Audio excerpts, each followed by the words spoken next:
My name is Nathan, and at 32 I finally achieved my dream of owning my own apartment in Chicago after years of careful saving. I always thought family meant supporting each other through thick and thin, but I never imagined my parents would expect me to risk my financial future for my irresponsible brother. What started as a simple request to co-sign a mortgage turned into a nightmare that threatened everything I had worked for. I still wonder if I made the right choice. Before I share my story, let me know where you are watching from in the comments below. Hit that like button and subscribe if you have ever had to make a difficult choice between family expectations and your own well-being. I grew up in a middle-class neighborhood in suburban Illinois, about 40 minutes outside of Chicago. My parents, Frank and Martha, worked hard to provide a comfortable life for me and my younger brother, Trevor. Dad was an insurance salesman, and Mom taught 3rd grade at the local elementary school.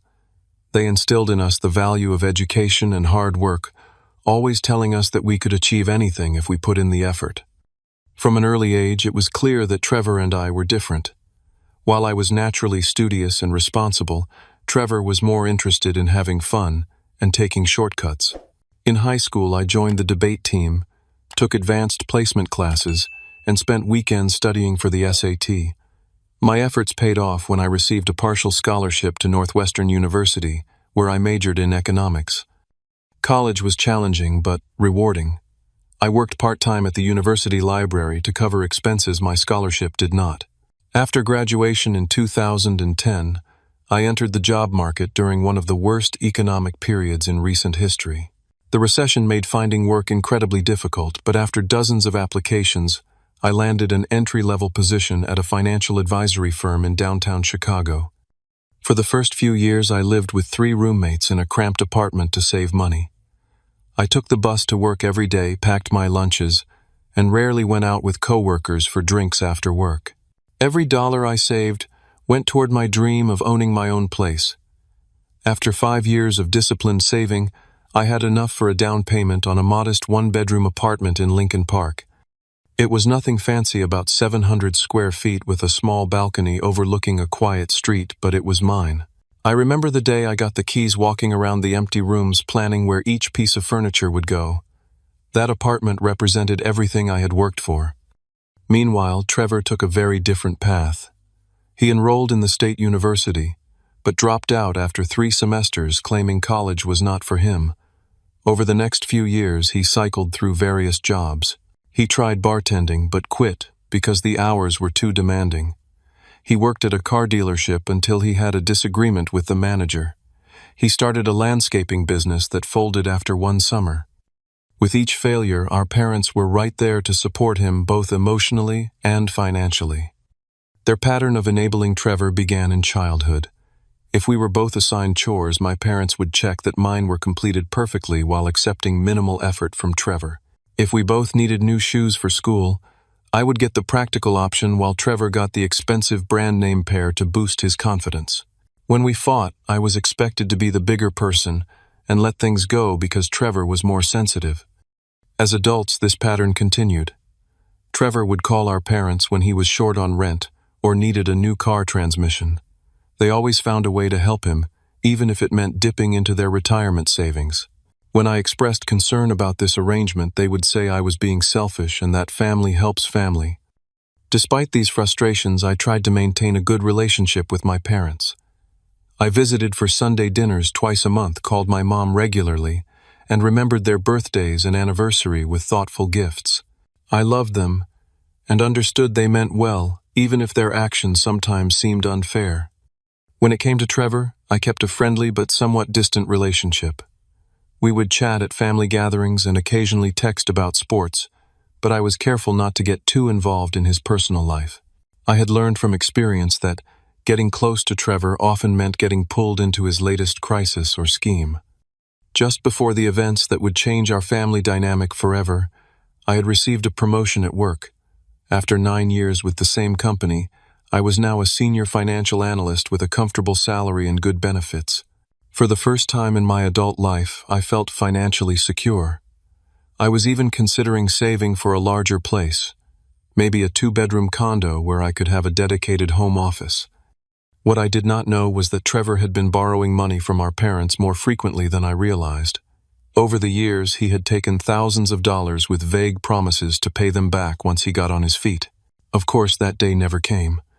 Trevor had also borrowed money directly from me on 3 occasions, claiming it was for emergencies. The first time he said his car had been towed, and he needed $300 to get it back. The second time he claimed his landlord was threatening eviction if he did not come up with $800 by the end of the week. The third time he asked for $2,000 to cover medical bills after a minor accident. Each time I reluctantly gave him the money, knowing deep down I would never see it again. And each time I swore it would be the last. Little did I know that these small loans were just the beginning, and that the biggest request was yet to come. It was a Tuesday evening in October when I received a text from my mother asking me to come over for dinner the following night. This was unusual since our family dinners typically happened on Sundays. When I asked what the occasion was, she simply replied that they wanted to see me and had something important to discuss. Already I felt a knot forming in my stomach. The next evening, I drove to my parents' suburban home after work, trying to shake the feeling of dread that had been with me all day. When I arrived, I noticed Trevor's car in the driveway, which further raised my suspicions. As soon as I walked through the front door, I sensed the tension in the air. My mother greeted me with a hug that lasted a beat too long. My father gave me a firm handshake and a pat on the back that felt rehearsed. Trevor surprisingly was setting the dining room table, something I had rarely seen him do voluntarily. He gave me a wide smile and asked how my drive over had been. The whole scene felt staged, like everyone was playing a part except me. During dinner, the conversation remained superficial. My mother asked about my job, my father commented on the Chicago Bears' recent game, and Trevor mentioned a new restaurant he had tried. Nobody brought up the important thing they wanted to discuss, which only increased my anxiety. As my mother cleared the dinner plates and brought out coffee and dessert, my father finally cleared his throat and said they had some exciting news to share. Trevor straightened up in his chair and began what sounded like a prepared speech about how he had been reflecting on his life and was ready for a fresh start. He talked about settling down, building equity, and creating stability for his future, terms that sounded suspiciously like they had come from a real estate brochure rather than my brother's spontaneous thoughts. Then came the big reveal: Trevor had found the perfect house. It was a 3-bedroom, 2-bathroom home in a nice neighborhood about 20 minutes from our parents. As he described the hardwood floors, the spacious backyard, and the renovated kitchen, I noticed my parents nodding encouragingly. Then Trevor mentioned the price, $450,000, and I nearly choked on my coffee. This was a man who had never held a job for more than 8 months, who had credit card debt in the 5 figures, and who regularly borrowed money for basic expenses. How could he possibly afford a house that expensive? The answer came moments later when my father mentioned that Trevor had been pre-approved for a mortgage contingent upon having a co-signer. All 3 of them turned to look at me expectantly. I am sure my face revealed my shock, because my mother quickly jumped in to explain that Trevor's credit score was a bit below the bank threshold. My father added that it was just a formality, that Trevor had a good job now working in sales at his friend company, and that this would be the step he needed to really turn his life around. I sat there stunned into silence. They wanted me, who had just recently managed to buy my own modest apartment after years of saving, to co-sign a 30-year mortgage for a house that was well beyond what Trevor could reasonably afford. The implications were staggering. If Trevor missed payments, my credit would be ruined. If he defaulted entirely, I would be on the hook for the entire loan amount. It could destroy all the financial security I had worked so hard to build. I managed to say that I needed time to think about it, that this was a major decision that could impact my financial future for decades. My mother looked disappointed and my father frowned, but they agreed I should take a day or 2 to consider. Trevor's expression was harder to read, a mixture of hope and entitlement that made me increasingly uncomfortable. As I helped my mother clear the dessert plates in the kitchen, she cornered me by the sink. In a hushed voice, she reminded me how family always comes first, how Trevor just needed this one chance to prove himself, and how she and my father would not be around forever to help him. The implication was clear: eventually Trevor would be my responsibility alone. The drive home that night was filled with anxiety. My mind raced with memories of all the times Trevor had promised to change, to be more responsible, to pay back what he borrowed, only to fall back into the same patterns weeks or months later. I thought about the articles I had read about co-signing loans and the horror stories of ruined credit and damaged relationships. I thought about my own plans for the future, possibly buying a larger place or even taking a year off to travel once I had enough saved. Once home, I stayed up late researching co-signing risks. I read that co-signers are equally responsible for the debt, that late payments affect both parties' credit scores, and that removing yourself as a co-signer once the agreement is signed is nearly impossible. I looked up statistics showing that nearly 40% of co-signers end up paying some or all of the loan themselves, and 75% of co-signers see a negative impact on their relationship with the borrower. The next morning, I reached out to a colleague who specialized in mortgage lending. She confirmed my fears, explaining that co-signing for Trevor would tie up my debt-to-income ratio and likely prevent me from qualifying for another mortgage in the future. She advised strongly against it, saying that banks require co-signers for a reason: they have determined the primary borrower is a high risk. That night, I barely slept. I tossed and turned, torn between family loyalty and financial self-preservation. Part of me wanted to help Trevor to believe that this time would be different, that the house would give him the stability he needed. But the rational part of me knew better. This was not a small favor. This was potentially hundreds of thousands of dollars and decades of financial entanglement. By morning, I had made my decision. I would not co-sign the mortgage. It was one of the hardest choices I had ever made, but I knew it was the right one for my future. I arranged to meet my family at a coffee shop near my apartment that Saturday morning. I figured a public place might help keep emotions in check, and meeting on my side of town would allow me to retreat to my apartment afterward if things got tense. I arrived early and chose a table in the corner away from other customers. I had rehearsed what I would say, focusing on the financial realities rather than Trevor's history of irresponsibility. When my parents and Trevor arrived, I could tell from their confident expressions that they assumed I would agree to their plan. We exchanged pleasantries and ordered coffee before I took a deep breath and delivered my prepared speech. I explained that after careful consideration and consultation with financial experts, I could not in good conscience co-sign the mortgage. I outlined the risks involved, how it would affect my ability to qualify for future loans, and the potential damage to my credit score if payments were missed. I emphasized that this was not a personal rejection of Trevor, but a financial decision based on objective factors. The reaction was immediate and intense. Trevor's face flushed red with anger. He accused me of thinking I was better than him, of never believing in him, of always judging him for his past mistakes. My mother burst into tears, saying she never thought I would turn my back on family when we needed me most.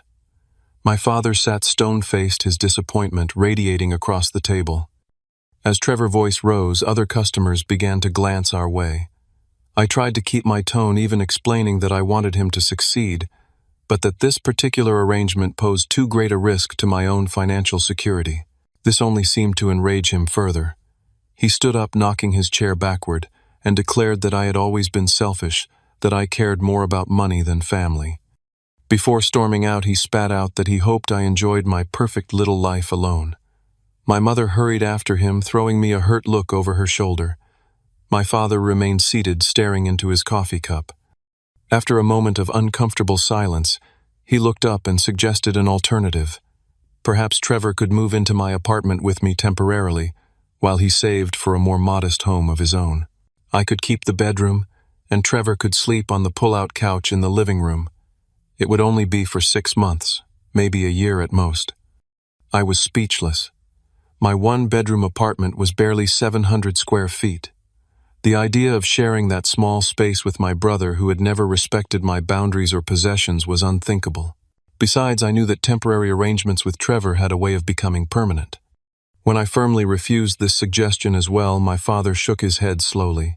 In a quiet but cold voice, he said that family obligations went both ways, and that my mother and he had sacrificed much to give me the opportunities that led to my current success. The least I could do was help my brother when he was trying to better himself. He left money for the coffee on the table and walked out without saying goodbye, leaving me alone with the stares of curious onlookers who had witnessed our family drama unfold. For the next 3 days, I heard nothing from my family. No calls, no texts, not even the usual forwarded memes from my mother. The silence was both a relief and a new source of anxiety. Had I permanently damaged my relationship with them? Was this temporary anger, or the beginning of a lasting estrangement? On the fourth day, the messages started. My mother sent long emotional texts about how disappointed she was, how she had raised me to be more compassionate, how Trevor was devastated by my rejection. She reminded me of times when the family had supported me, conveniently forgetting that I had worked my way through college and never asked them for financial help as an adult. Then came a call from my Aunt Linda, my mother's sister. She asked why I was abandoning my brother when he was trying to get his life together.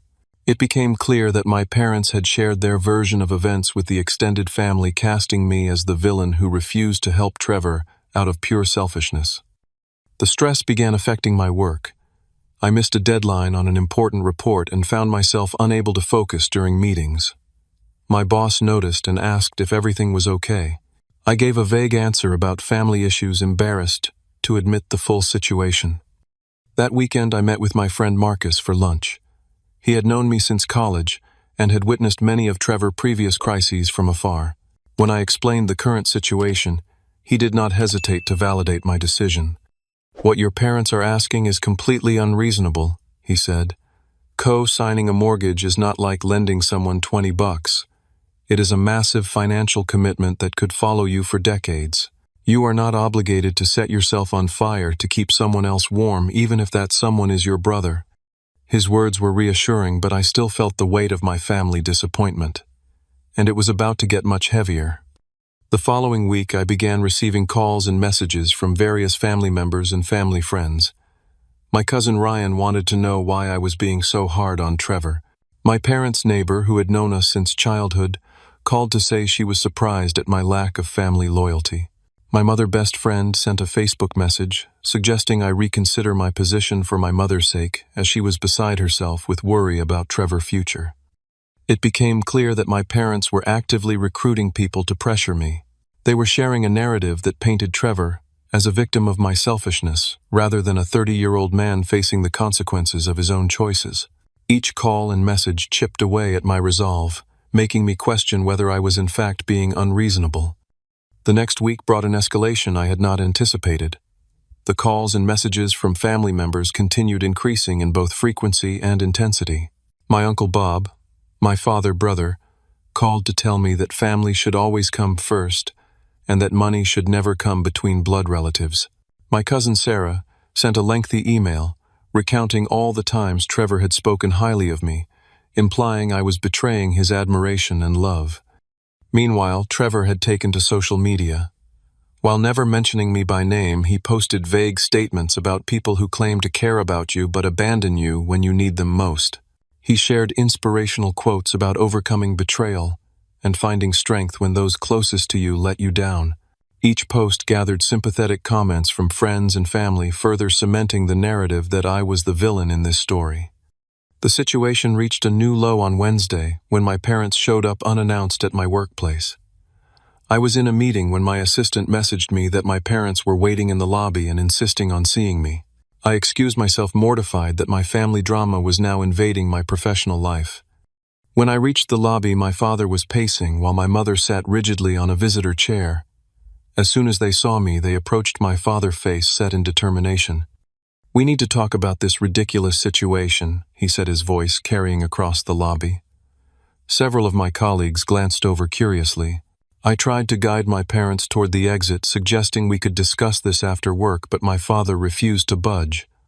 "Your brother is about to lose his apartment because you will not help him," he said loudly. "Is that what you want? For your own brother to be homeless while you live comfortably?" I was acutely aware of the receptionist and security guard watching this unfold. In a low, firm voice, I told my parents that this was my workplace and that I would not discuss personal matters here. My father continued to argue until the security guard approached and asked if everything was all right. Humiliated, I assured him it was a family matter and finally managed to usher my parents outside. The next day, I was called into a meeting with the Human Resources Director. She explained diplomatically that while the company understood personal issues occasionally spilled into professional settings, yesterday's incident had been disruptive. She suggested I might want to take a personal day to sort things out. It was not a reprimand, but the message was clear: do not let this happen again. That evening I listened to a voicemail from my mother. Through tears, she claimed that Trevor landlord had given him 30 days' notice to vacate his apartment due to multiple late rent payments. She said he would have nowhere to go and might end up sleeping in his car, and it would be my fault for refusing to help when I had the means to do so. I had always joined my family for Sunday dinner twice a month, a tradition that dated back to when I first moved to Chicago. This Sunday, for the first time in years, I did not go. I could not face the combined pressure and guilt from my parents, nor the angry glares from Trevor.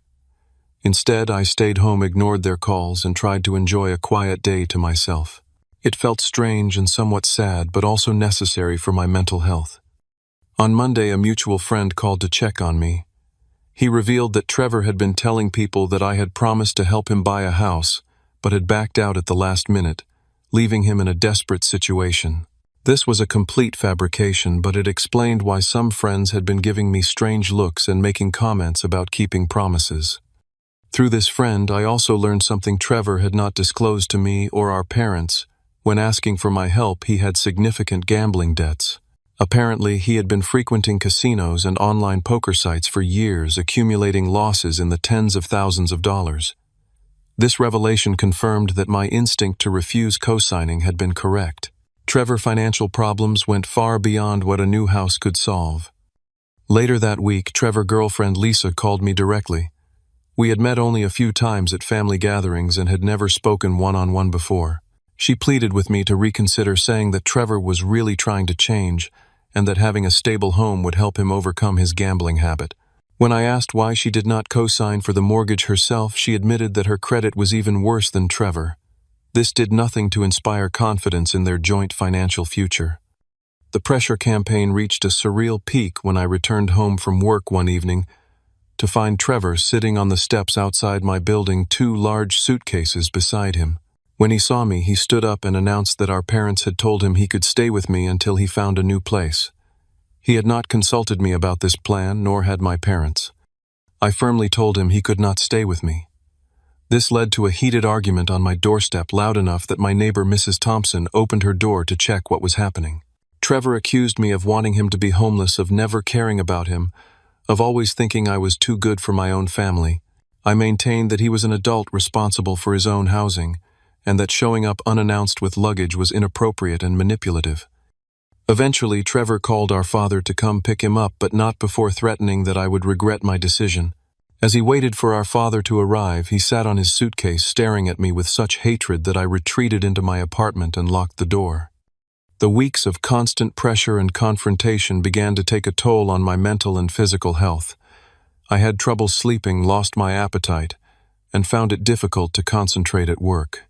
I began to isolate myself, declining invitations from friends, and avoiding places where I might run into family members or mutual acquaintances. The narrative that I was a selfish family-abandoning villain had spread so widely that I felt judged wherever I went. Around this time, I received a disturbing call from my mother. In a cold, formal tone, unlike her usual emotional pleas, she informed me that my father and she had decided to revise their will. If I continued to refuse to help Trevor, I would be removed as a beneficiary. While I had never counted on an inheritance and was financially independent, the threat still stung. It represented a final weaponization of my parents' resources in their campaign to make me comply. Adding to my stress, I began noticing Trevor's car parked on my street several times that week. He never approached me, but his presence felt threatening, as if he was surveilling my comings and goings. I considered reporting this to the police, but hesitated, unable to bring myself to file a report against my own brother. Then came the anonymous complaints to my building management about noise from my apartment during hours when I was not even home, about unauthorized guests, about alleged lease violations. I could not prove Trevor was behind these complaints, but the timing was suspicious. It seemed he was attempting to create problems with my housing situation as revenge for my refusal to help with his. Feeling increasingly overwhelmed, I sought professional help. I began seeing a therapist who specialized in family dynamics and boundary setting. A doctor. Collins helped me understand that what I was experiencing was a form of emotional blackmail, and that my parents' enabling of Trevor had created an unhealthy family system. She validated my right to protect my financial well-being and helped me develop strategies for responding to the continued pressure. As the weeks passed, I found strength in unexpected places. My friend Marcus remained steadfastly supportive, often checking in and providing a sounding board when I needed to vent. Several colleagues who had witnessed my parents' workplace visit expressed sympathy and shared their own stories of difficult family dynamics. Even my neighbor, Mrs. Thompson, after hearing Trevor outburst, stopped me in the hallway to say she thought I was handling a tough situation with remarkable restraint. This growing support network helped me weather the storm, but the worst confrontation was yet to come. Despite my reservations, I agreed to attend my father's 60th birthday dinner. I could not bring myself to miss such an important milestone, and part of me hoped that the public setting and celebratory occasion would prevent any discussion of the ongoing conflict. I was wrong. I arrived at the restaurant to find my extended family already seated around a large table. My parents greeted me coolly, and Trevor barely acknowledged my presence. As I made my way to the only empty seat, I noticed several large duffel bags and suitcases piled near my parents' car in the parking lot, visible through the restaurant window. A sense of dread washed over me. Throughout dinner, conversation flowed around me but rarely included me. I made polite small talk with my aunts and uncles, carefully avoiding any mention of the tension between my immediate family and me. As dessert was served and my father opened his gifts, I began to think I might escape the evening without incident. Then, as people were finishing their coffee, my mother announced that they had something to tell everyone. She explained that Trevor was going through a difficult time and would be staying with them temporarily. Then she looked directly at me and added that after dinner, Trevor would follow me home and stay in my apartment for a while, as it was closer to his new job. I was stunned. We had never discussed this arrangement. When I started to object, my father cut me off, saying it was already decided. My aunt nodded approvingly, commenting on how nice it was that I was finally helping my brother. It became clear that my parents had already told everyone that I had agreed to this plan. Before I could respond, my mother casually mentioned that she still had the spare key I had given her for emergencies, and that Trevor could use that to get in if our schedules did not align. This revelation sent a chill through me. The key was meant for true emergencies, not for giving my brother unauthorized access to my home. I stood up my chair, scraping loudly against the floor.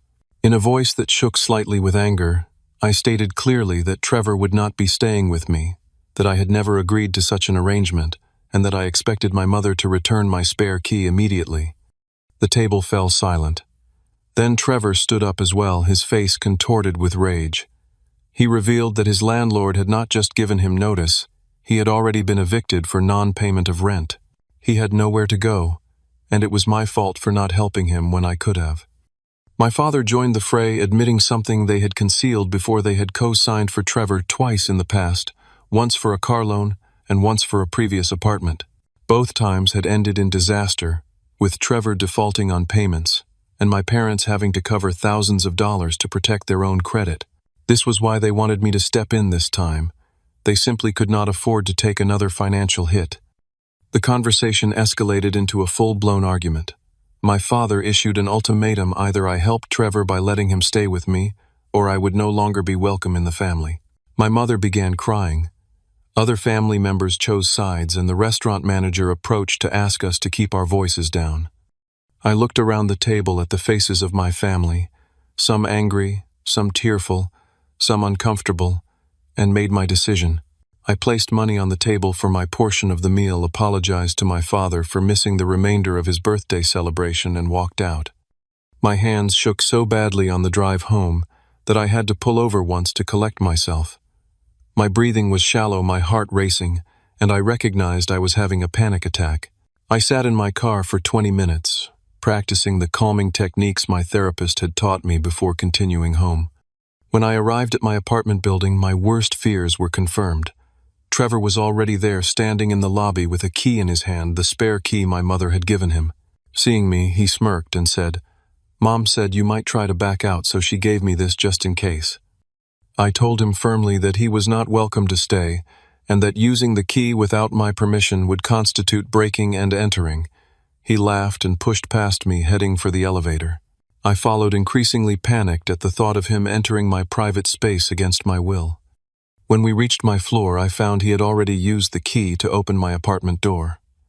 Inside, he had dropped his backpack on my couch and was opening my refrigerator as if he lived there.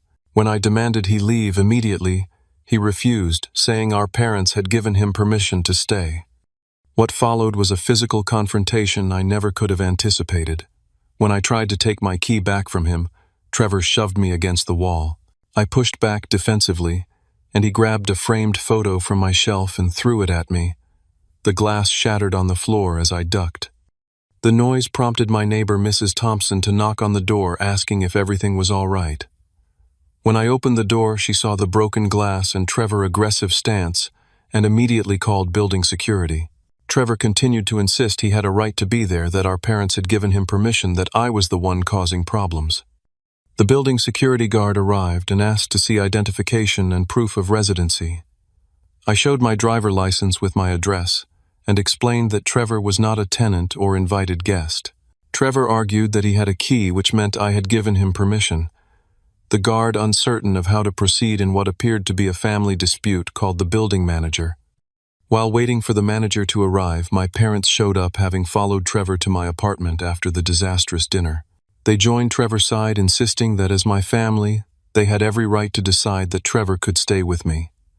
My father accused the security guard of overstepping by interfering in a family matter. The building manager, Mr. Ramirez, arrived and quickly assessed the situation. He explained that according to my lease, I could not have someone move in without adding them to the agreement, and that all residents required background and credit checks. When my father argued that Trevor was just visiting, Mr. Ramirez pointed to the suitcases and duffel bags now piled in my hallway and raised an eyebrow skeptically. Trevor became increasingly agitated as it became clear that the building staff were not going to allow him to stay. He began shouting that I was dead to him, that I would regret this, that I was no longer his brother. My mother alternated between tearfully pleading with me to reconsider and angrily accusing me of cruelty. The scene in the hallway had drawn several neighbors out of their apartments. People I had lived alongside for years were witnessing this humiliating family meltdown. Some looked on with undisguised curiosity, while others retreated back into their apartments, uncomfortable with the display. Finally, Mr. Ramirez stated firmly that if Trevor did not leave voluntarily, he would have no choice but to call the police. At the mention of law enforcement, my father finally relented. He told Trevor to gather his things, shooting me a look of profound disappointment as he did so. As Trevor collected his bags, he deliberately knocked over a small table in my entryway, sending my keys, mail, and a potted plant crashing to the floor. No one in my family apologized for the damage or the disturbance. They left as a unit a solid front against me, the outsider. After they were gone, Mr. Ramirez helped me clean up the broken glass and soil. He advised me to change my locks first thing in the morning and to document the incident in case there were further problems. Then, seeing how shaken I was, he asked if I had somewhere else I could stay for the night. I called Marcus, briefly explained what had happened, and he immediately offered his couch. I packed an overnight bag, thanked Mr. Ramirez and Mrs. Thompson for their help, and left my violated apartment behind, uncertain when I would feel safe there again. The morning after the confrontation at my apartment, I called in sick to work and met with an attorney recommended by Marcus. Miss Patel specialized in family law and had experience with harassment cases. As I recounted the events of the past weeks, culminating in the previous night invasion of my home, she took detailed notes and asked clarifying questions. After hearing the full story, Miss Patel did not mince words. "What you are describing is harassment, unauthorized entry, and potentially stalking," she said. "The fact that the perpetrators are your family members does not make their actions legal or acceptable." She outlined my options. I could file for a restraining order against Trevor, which would legally prohibit him from coming near me, my home, or my workplace. I could send a cease and desist letter to my parents regarding their harassment and enabling of Trevor behavior. And most immediately, I needed to change my locks and install some basic security measures. I was hesitant to take legal action against my own family, but Miss Patel gently pointed out that they had already crossed several legal and ethical boundaries. A restraining order would not just protect me, she explained, but would also create an official record of the harassment should things escalate further. By the end of our consultation, I had decided to proceed with both the restraining order against Trevor and the cease and desist letter to my parents. Miss Patel began the paperwork immediately, and I left her office feeling simultaneously relieved to be taking action and sad that it had come to this. My next stop was a locksmith. I arranged to have all the locks in my apartment changed that afternoon. The locksmith, a grandfatherly man named Joe, did not ask questions but offered some sympathetic nods as he worked. He also suggested I install a simple security camera that would alert my phone if anyone approached my door. I took his advice and ordered one online before leaving. Back at work the following day, I met with my building manager to discuss the security breach. Mr. Ramirez was understanding and documented the incident in the building records. He assured me that security had been instructed to be on the lookout for Trevor and to call the police immediately if he attempted to enter the building again. I provided a recent photo of Trevor from social media to help them identify him. A week later, I received an unsettling notification from my credit monitoring service. There had been several inquiries on my credit report from mortgage companies and auto lenders. I had not applied for any loans, which meant someone might be using my information without authorization. Given the timing and circumstances, I suspected Trevor. I immediately contacted my bank and credit card companies to place fraud alerts on all my accounts. I spent hours on the phone with various financial institutions explaining the situation and requesting additional security measures. The bank representative suggested I schedule an in-person meeting to discuss further safeguards, which I did for the following day. At the bank, I learned that someone had indeed attempted to open a credit card using my social security number and address, but had been denied due to verification issues. The bank froze my accounts and issued new cards with enhanced security features. They also advised me to file a police report for the attempted fraud. Filing the police report was one of the hardest things I had ever done. Providing evidence that my own brother had likely attempted to steal my identity felt like the ultimate betrayal of family loyalty. But as the officer taking my statement pointed out, I was not the one who had betrayed the relationship. Around this time, the cease and desist letter was delivered to my parents, and Trevor was served with papers for the restraining order hearing. The response was swift and furious. My mother left a voicemail full of sobbing accusations about tearing the family apart with lawyers and legal threats. My father sent a terse email stating that he never thought his son would use the legal system against his own blood. Extended family members began taking sides more explicitly. My father's sister called to tell me I was breaking my mother's heart, and that legal action was an excessive response to what was just a family disagreement. My brother, however, reached out unexpectedly to offer support. Uncle Mike revealed that he had experienced similar pressure from my parents years ago, when my father had financial troubles and had tried to leverage family relationships to solve his problems. This revelation was both validating and illuminating. It suggested a pattern in my family that preceded Trevor and me, a dynamic of entitlement and obligation that had been normalized over generations. Uncle Mike introduced me to my cousin Parker, who had also resisted family financial entanglements and faced similar backlash.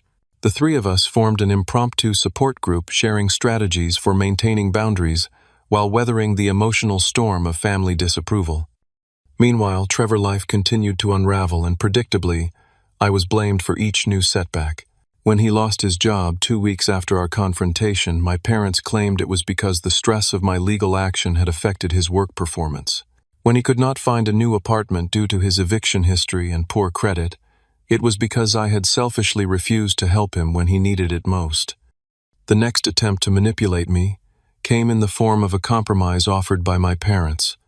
They would pay 70% of Trevor rent for a new apartment if I contributed the remaining 30% each month.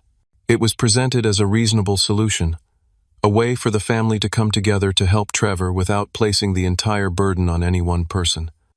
I declined, firmly pointing out that subsidizing Trevor housing would not address the underlying issues of financial irresponsibility and entitlement. I suggested instead that they use that money to help him get financial counseling and treatment for his gambling problem, but my suggestion was dismissed as unhelpful and judgmental. My refusal of this compromise plan was the last straw for my parents. My father sent a brief cold email stating that until I was ready to take responsibility as a member of the family, I was no longer welcome in their home. My mother, typically the more emotional and conciliatory of the two, did not reach out at all, a silence more painful than her previous tearful pleas. I brought this latest development to my therapy sessions with Dr. Collins. We discussed the concept of family estrangement and the grief that comes with it, even when the separation is necessary for one's mental health and well-being. She helped me see that my parents' actions, while painful, reflected their own unresolved issues and inability to set healthy boundaries with Trevor, rather than any failure on my part. As the weeks passed, I focused on rebuilding my sense of security and well-being. I took a week of vacation from work to rest and process everything that had happened. My boss, now aware of the basic outlines of the situation, was surprisingly supportive, acknowledging that personal crises sometimes require time and space to manage. The restraining order against Trevor was granted after a hearing at which he did not appear. The judge reviewed the evidence, including the police report for attempted identity theft, witness statements from my neighbors about the confrontation, and documentation of the repeated, unwanted contact. The order prohibited Trevor from coming within 500 feet of me, my home, or my workplace for 1 year. With the legal protections in place and my home secured with new locks and a camera, I began to feel safer. But the emotional wound of family estrangement remained raw. The approaching holiday season, usually a time of family gatherings, loomed as a painful reminder of all I had lost in standing up for myself. Thanksgiving came, the first major holiday since the estrangement. Instead of the traditional dinner at my parents' house, I accepted an invitation from Marcus and his girlfriend to join their celebration. They had also invited several other friends without local family, creating a warm, chosen family atmosphere that was both different from and reminiscent of the family gatherings of my past. As I helped prepare side dishes in Marcus' kitchen, I found myself sharing stories about past Thanksgivings with my family, remembering the good times, as well as the tensions.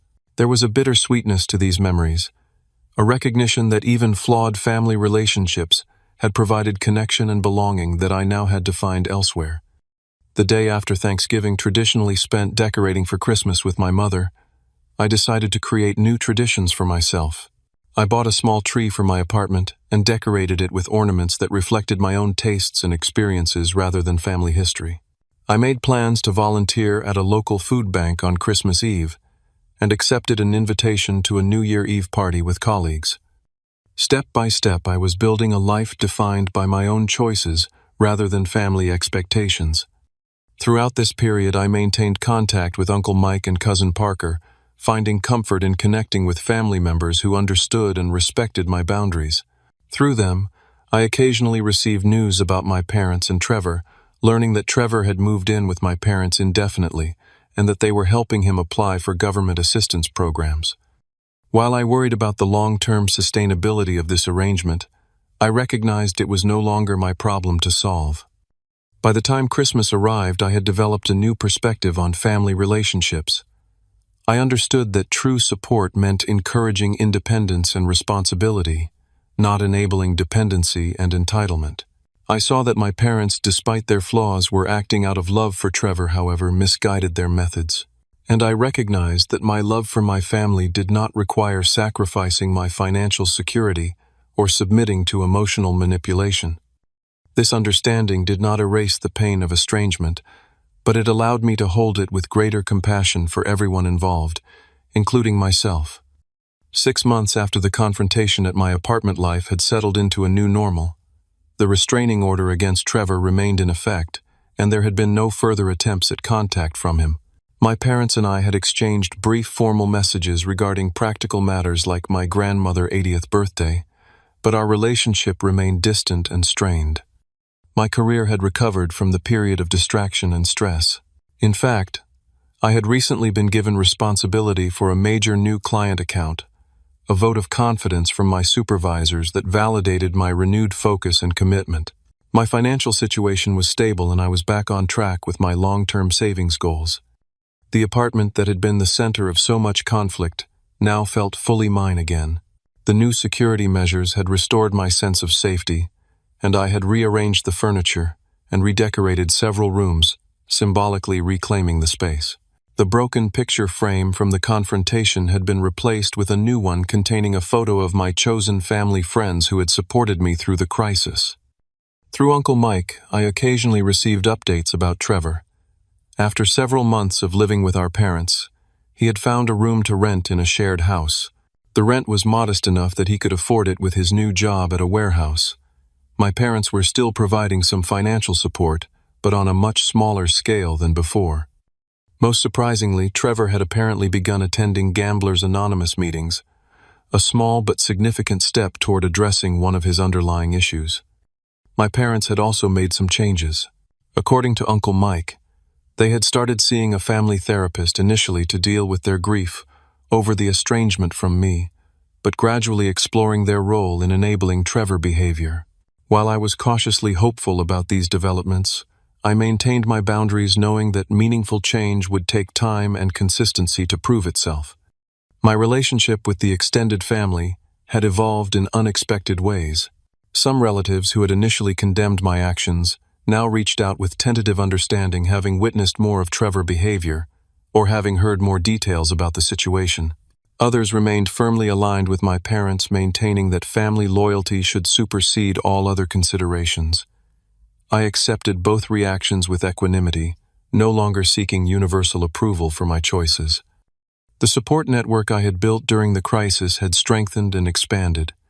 Marcus and I had grown even closer, our friendship deepened by the trust I had placed in him during my most vulnerable moments. My neighbor, Mrs. Thompson, now regularly invited me for coffee, our relationship having evolved from polite hallway greetings to genuine friendship after she had witnessed and helped during the confrontation. Even my colleagues who had seen glimpses of the family drama when my parents appeared at the office had become more than just professional associates. Therapy continued to be an important part of my healing process. Dr. Collins and I had shifted from crisis management to deeper exploration of family patterns and the development of healthier relationship templates. I was learning to recognize the early warning signs of boundary violations and to respond assertively without guilt or defensiveness. One of the most valuable lessons I had learned was about the nature of financial boundaries in relationships. I now had clear internal guidelines about when and how I would lend money, what kinds of financial entanglements I would consider, and how to discuss these matters openly before problems arose. These principles extended beyond family to friendships and romantic relationships, creating clarity where there had once been uncomfortable ambiguity. I had also gained a new appreciation for the concept of chosen family. While the bonds of blood had provided my first experience of belonging, I now recognized that mutual respect, shared values, and reciprocal support were the true foundations of meaningful relationships. The friends who had stood by me during the family crisis had demonstrated these qualities in ways that some of my biological relatives had not. The process of forgiveness was ongoing and complex. I was working on forgiving my parents for their role in the conflict, understanding that their actions stemmed from their own fears and limitations rather than malice. I was learning to forgive Trevor not to excuse his behavior, but to free myself from the burden of resentment. And perhaps most challenging, I was learning to forgive myself for the guilt I still sometimes felt about enforcing boundaries with my family. Moving forward, I had developed clearer expectations for what reconciliation might look like if it ever became possible. I would need to see consistent respect for my boundaries, acknowledgement of the harm that had been done, and concrete changes in behavior rather than just apologetic words. Until those conditions were met, I would maintain the distance necessary for my well-being while leaving the door open a crack for a transformed relationship in the future. As summer arrived, bringing with it the anniversary of the initial mortgage request that had triggered the whole ordeal, I found myself reflecting on the fundamental lesson of the experience. True family support means encouraging independence and responsibility, not enabling dependency through financial entanglements. Real love empowers others to stand on their own rather than creating permanent dependency. In the end, I found peace in knowing I had made difficult but necessary choices to protect my financial future and mental health. While the cost had been high in terms of family relationships, the alternative would have been a lifetime of boundary violations and escalating demands.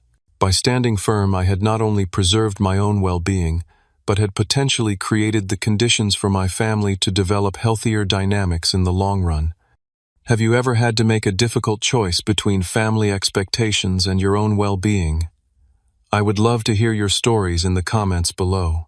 If this experience resonated with you, please give this video a like and subscribe to my channel for more stories about navigating complicated family dynamics. And if you know someone who might be struggling with similar boundary issues, share this video with them to let them know they are not alone. Thank you for listening to my story, and remember that sometimes the most loving thing you can do, both for yourself and others, is to set clear, firm boundaries.